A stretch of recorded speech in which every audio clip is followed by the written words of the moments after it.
You're not gonna be able to see him, but TC's in his kennel. I got the solar blanket out. Just trying to charge my EcoFlow Delta. Right now, not much sun, only putting out 17 watts. It's a 120 watt panel. I'm at 23% charge. No good sun at this time. Been trying to put it on the panel when I come home from work. By the time I get home from work, it's already 3 o'clock in the afternoon. And the best sun of the day for solar charging is already passed. So the best time is, depending where you live, is roughly between 10 and 2 o'clock. But that being said, we're not here to talk about solar panels. We're here to talk about my Jeep JK behind me, my thoughts on what happened, and how we're going to rectify it and fix it. So in the last video, unfortunately, had a great trip out camping, froze to death. Well, I didn't freeze to death, but it rained pretty hard. But the alternator failed. We're going to get that out and we're going to have a better look at it.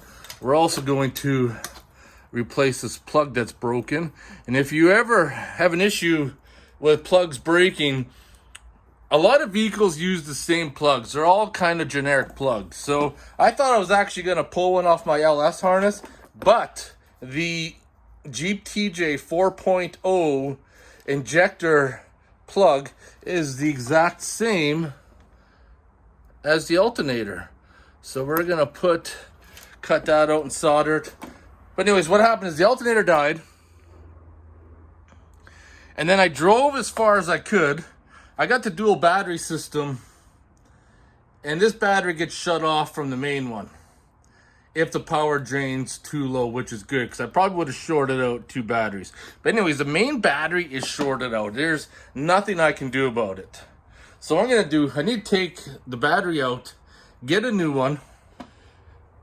Now, this is highly debatable, and I'm going to question it myself. But because the batteries are separated by an isolator, I'm going to try this and see what's going to happen. Because usually, with a dual battery setup, a lot of times the dual battery setup is that they're chained together. So they both drain at the same time, they both charge at the same time. However, with this Genesis system, the auxiliary battery is separate. So my plan is that I'm going to move the auxiliary battery to the main, get a new battery, hook it up to the auxiliary, and see what's going to happen. Because I know a lot of people are probably going to comment and say you should get new batteries at once, and I understand that. And I understand the theory behind it. But like I said, the auxiliary battery is actually not connected to the main all the time. So I'm going to try this theory. I'm going to see what happens.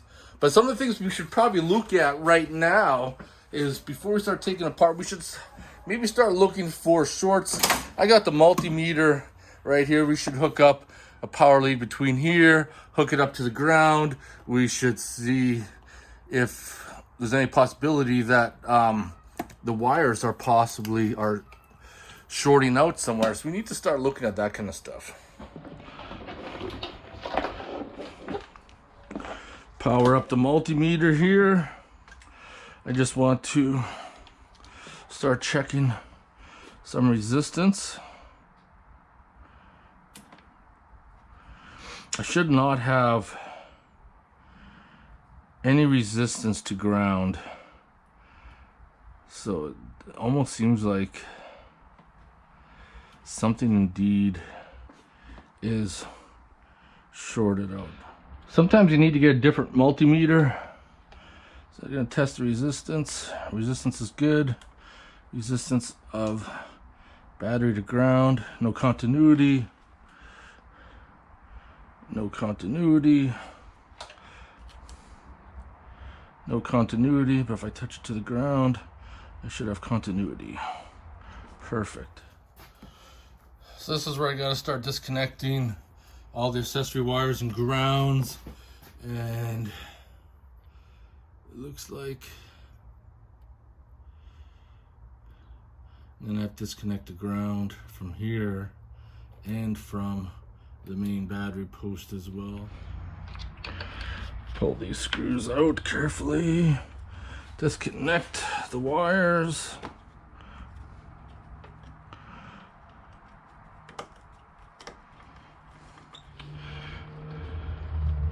One of the things you need to do when you start working on a job is you always got to have a look at the big picture and then try to decide, okay, what do I have to do?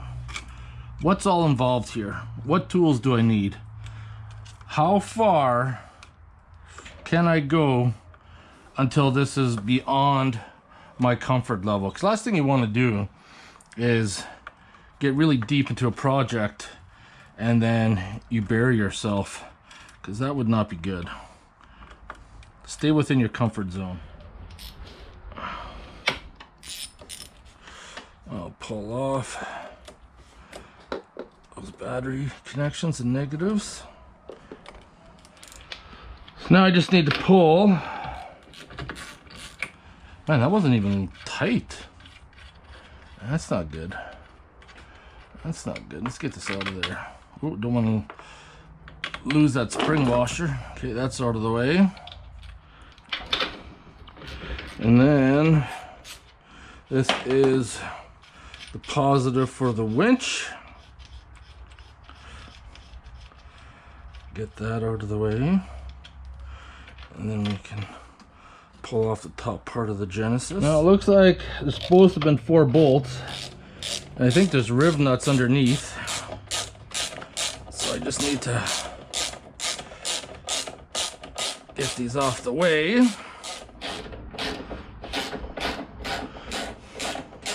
Now this should lift. There's still one more. That one there snuck by me. This positive lead off. This here should just come right out, and it did. There's no tie downs or straps, so you just gotta lift it out. This is a Canadian Tire Ultra AGM. This one here doesn't seem like it matches. It says Motor Master Eliminator, but yeah, it's an AGM too.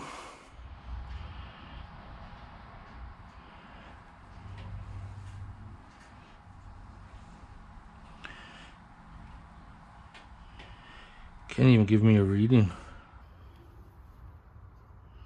Weird, that's trying to tell me it's 8.7 volts on this dead battery. That's bizarre. It's a register? It registers power now. What the hell? We got an AGM. Let's see if we can. It's taking a charge now. Yeah, I don't get this at all. It's taking a charge. It says we're at 60%. I don't know. It's weird. Let's get the battery tester on this one here and test it. See what it says power wise. I don't know why, like I couldn't hook up my solar to that battery. I couldn't do anything. Running the test. State of health 96%, state of charge 48%. It says we're doing good. This battery's good.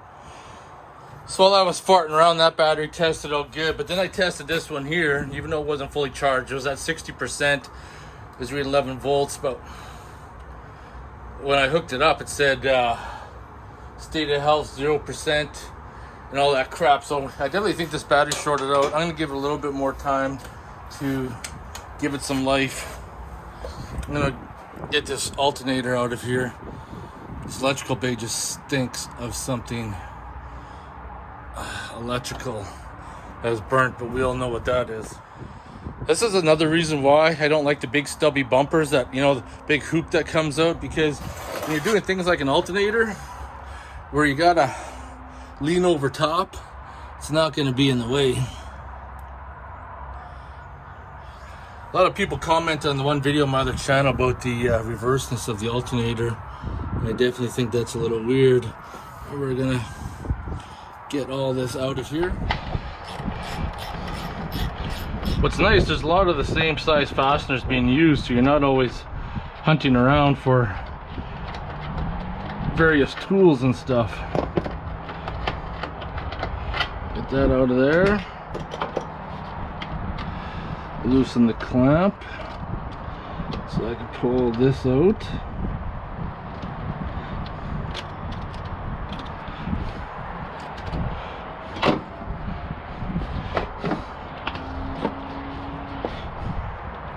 And you want to be mindful to this electrical connection on the bottom. Pull that off. There's a hose right there, and then the box will just come out. Probably get a better look once I get it out, but it looks like something was oozing out there. So 2 bolts, 15, 13 mil. Remove the belt, hydraulic tensioner. Everybody, you want to move that really slow, and I got a special setup for that. This is all about leverage. So you want something it's got some real good leverage, and kind of like your arm wrestling. Okay, pull this off the power steering pulley. There, now we're good. There, now we're good. Perfect. I can pull that off the alternator. Get these 4 alternator bolts out. If you guys never did this job before, done alternator on your JK 3.6, these bolts are extremely long. Not so much these ones here, the 13 mils, but you get to the 15 mil here, and you're gonna see these ones are like 10 miles long. 10 miles long. Not sure what happened there. I grabbed the wrong socket.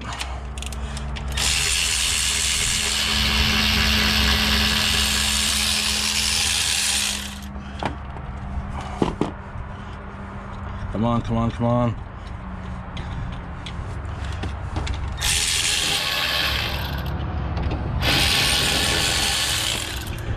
See what I mean? We're still coming. Coming around the mountain when we come. Look how long that thing is. So we'll get this last bolt out. That's like 80 miles long. And this alternator will just pull right out.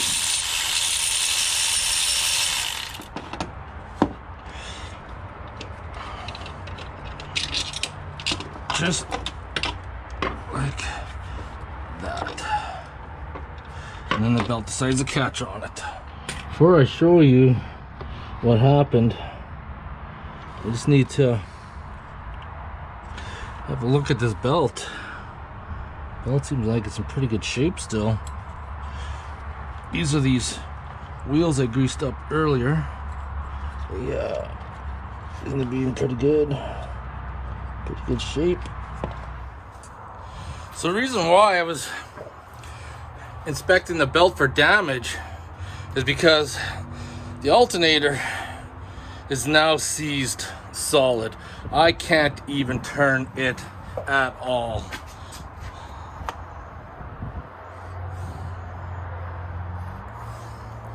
Like you can see everything that is melted out of it.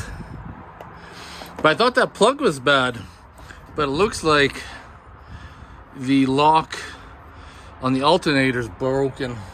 So that plug is actually probably pretty good still. It's just the alternator one. That is that settles that. Seized. So here we are right there. Battery won't go past 63. It's done. Alternator is seized.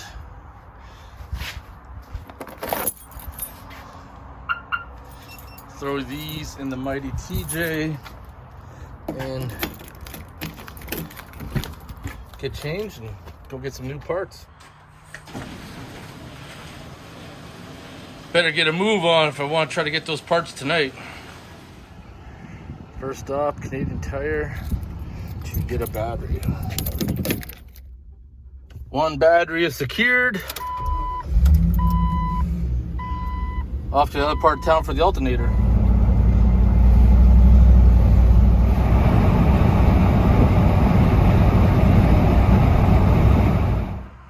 was just that auto value to get the new alternator, but the electrical connection on the one they had was broken off. So I guess I gotta come back tomorrow. Not a big deal because they'll have it by like 9:30 in the morning, I guess. So that's the new battery. Like I said, that one's gonna be the auxiliary. That one's gonna be for the main. And I'll show you what was wrong with the alternator on the other one. So you got the middle tab actually locks, the clamp was broken off this one, but the small tab on the side is snapped off. So I didn't want to just buy it just because it had one tab, because it probably wouldn't sit properly. So I was like, that's not gonna work. So I guess that's gonna stay cheap for now. Grab some Subway. It's a nice night out. I might actually have a fire.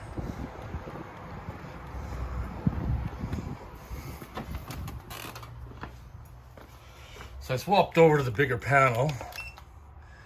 Yeah, right now I'm putting out 100 watts. It's a 150 watt panel, 31% charged. Says 8 hours. Might get finished charged today, if not tomorrow.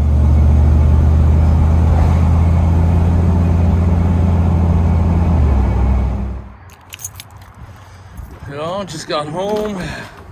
Get the alternator. A lot of people ask about the TJ. No plans of selling it. TJ right now is way more reliable than what the JK is, but got the new alternator because last night the electrical plug was damaged and I don't want that. And Doms, I got the parts for the Jeep. We're gonna go outside and fix it right away.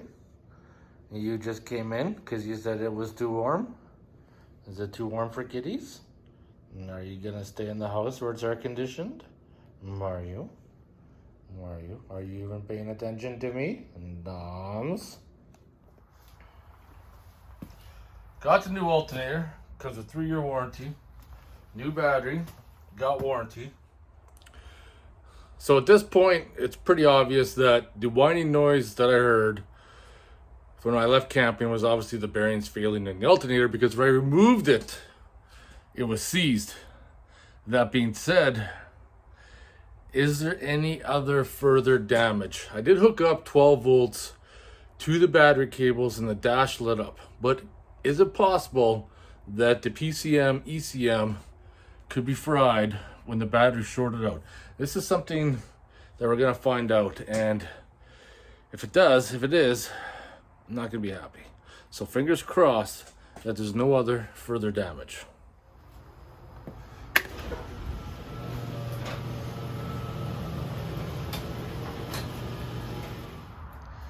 New alternator's ready to go in. One of the things to make it easier is when you go to install it, you want to take the alternator, flip it up underneath the belt before you get into place.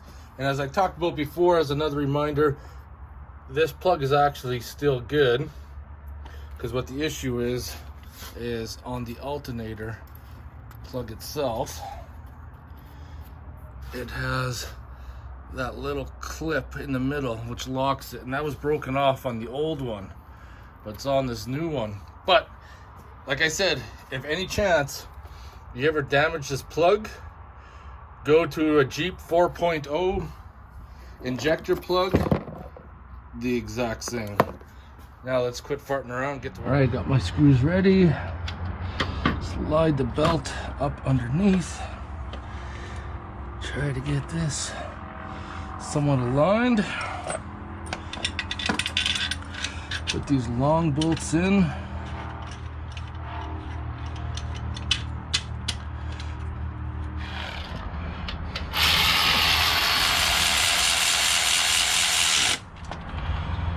Plug this back in, lock it.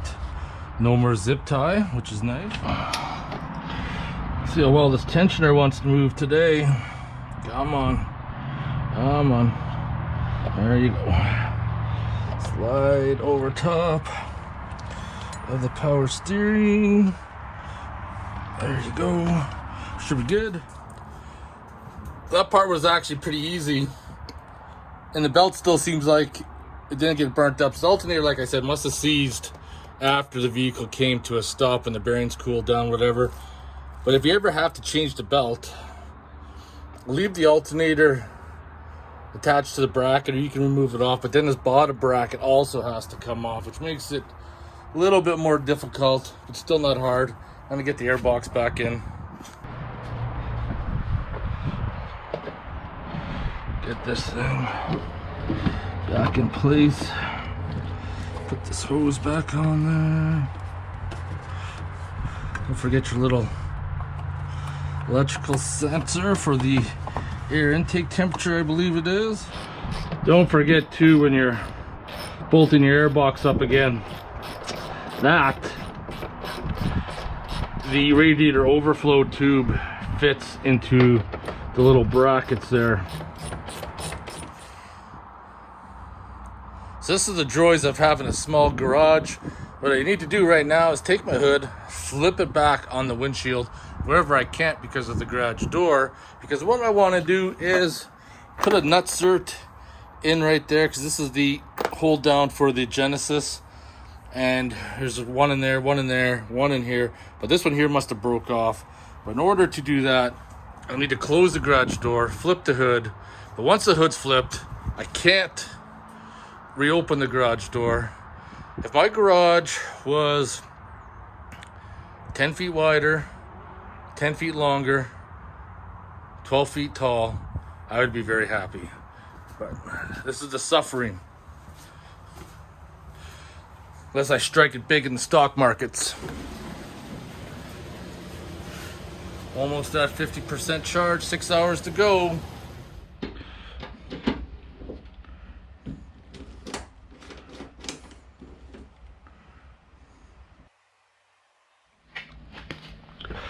All right, put the older battery in.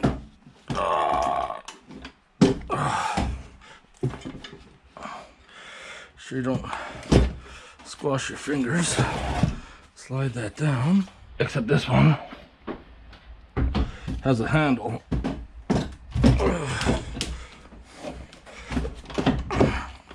Perfect. All right. Get this thing into position. Get all the bolts put in. Fresh anti-seize. I'm using actual bolts, not something that's got a socket cap. This way, can tighten them all down. So one thing I don't like about this Genesis system, I don't know if maybe it's not installed right, but there doesn't seem to be any support underneath this far leg here. That kind of concerns me, considering the weight of the batteries. Just got to remember all these cables to connect. Which ones went what, where, how they went. Oh, it's getting grossly warm in here. Just getting the multimeter set up because I'm about to put the bad or positive post on, but I don't want to arc something out. Okay, we still got voltage. That's a good sign. See what happens.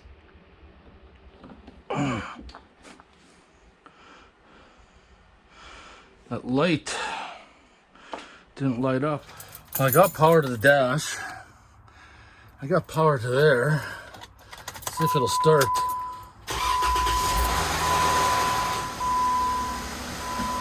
Maybe we fired up.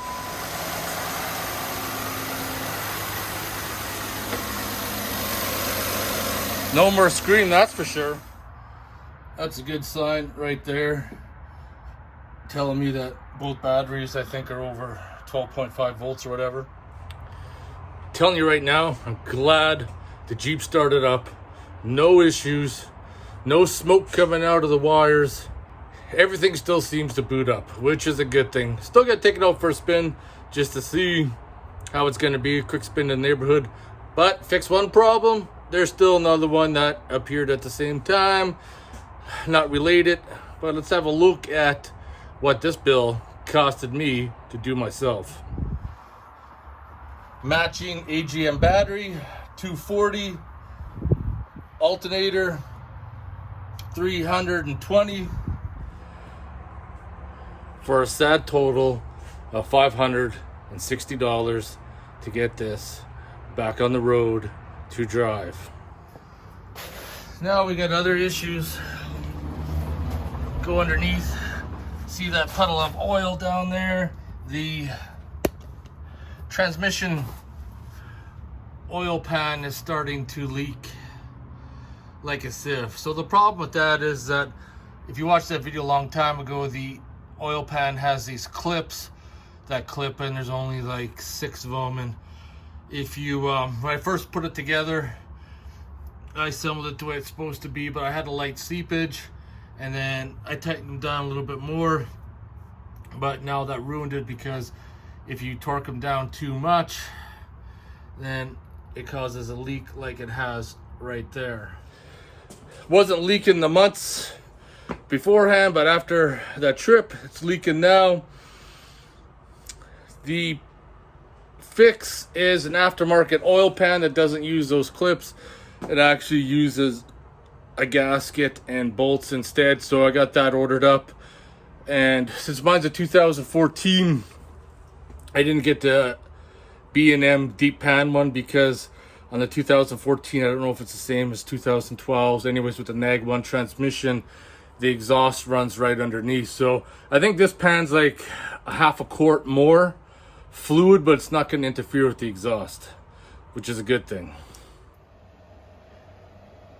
That thing's just a giving her 108 watts. Whole time I use that solar panel. It's just been sitting in my garage the last few years. Doms, the Jeep is running. Are you gonna continue to make a mess? You're the messiest eater ever. Are you eating your chicken snack? Are you? Your healthy chicken snack for your diabetes? I know. No sugars in there.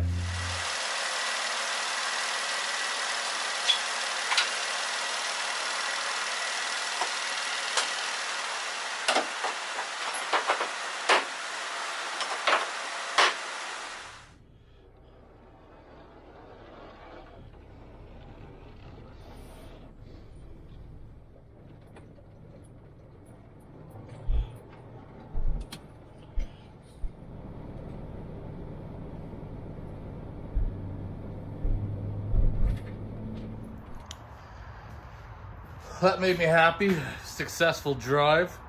Didn't break down on me. Good to go until we fix the next project, but there's still a few things to do in this while I wait for the transmission pan to come in. Still got the aux beam pod system to hook up, air lockers to do, front brake lines to replace. I don't know what else I can conjure up in the meantime either. Through this mess, there's gonna be a cold beer. Cold beer. I don't know if I feel like an IPA. I think I just feel like a cheap lager. Man, that thing is just a humming today. 67%. All right, it's our favorite time of the day. Motherfucking beer time. Bow Valley Lager, because it is friggin' hot. It's supposed to hit close to 40 degrees. I think that's gonna be around 100 degrees Fahrenheit. I don't know what it is, maybe even hotter, but not used to that kind of weather around here. Usually you get in the 30s for a few days at top, but everybody hitting closer to 40s. Never experienced that before.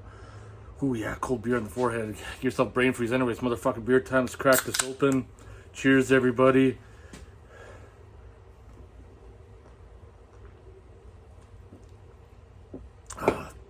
Cold beer hit the spots. I want to thank everybody for watching. Another project done. Unexpected. Expensive project, but learned our lesson. That's what the howling noise is from. Not much you can do when you're out there in the bush, but it is what it is. $560 later, we're fixed up.